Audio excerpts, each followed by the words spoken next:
It's too cold. You know, as I started making this today, I had this thought that there are different types of rustic. You know, like you know me, I like texture, I like things to look a certain way, and this is no exception. But originally I was looking at this, you know, I'm using reclaimed scrap timber, like it's literally wood that I pulled out of the bin at Home Depot.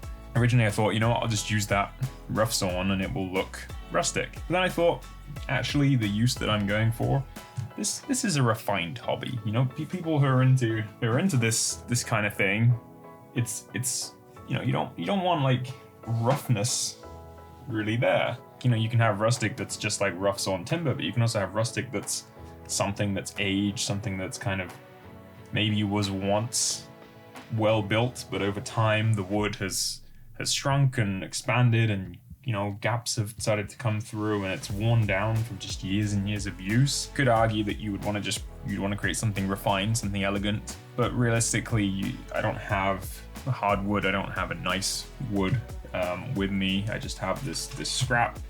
You'll see that I've been using the wrong saw, shitty little nails. Like I don't have any tools with me for the most part.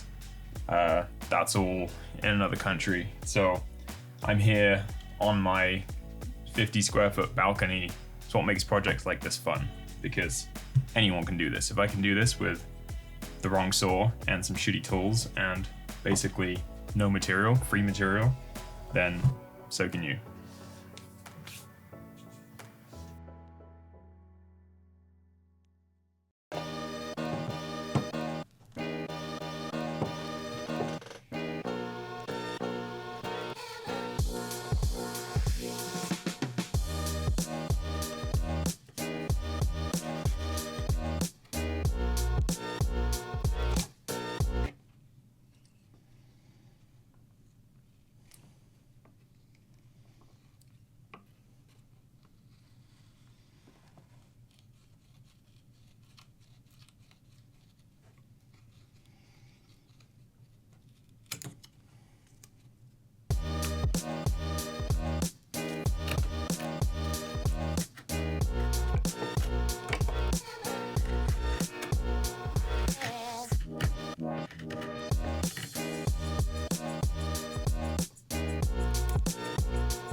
Okay, so kind of had to stop the other day, right when I wanted to finish off this ashtray, and yeah, pretty happy with where we got to so far with the indented little holder, which is exactly what we wanted, but slight problem.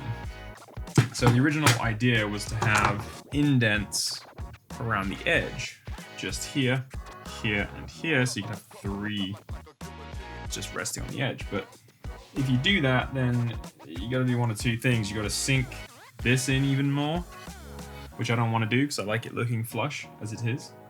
Or you have to kind of angle these, but then that's really not good because it's just gonna slip off or it's gonna look stupid. So the idea I have, which is a little weird, but I think it might work, I went to Home Depot and I bought these.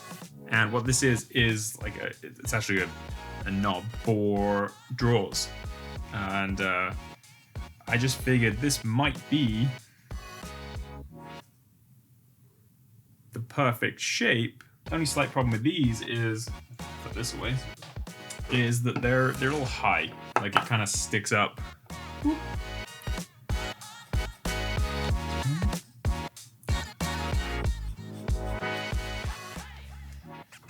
Now, for some silly reason, I don't have a drill with me or a chisel, each of which would be a sufficient tool for this job.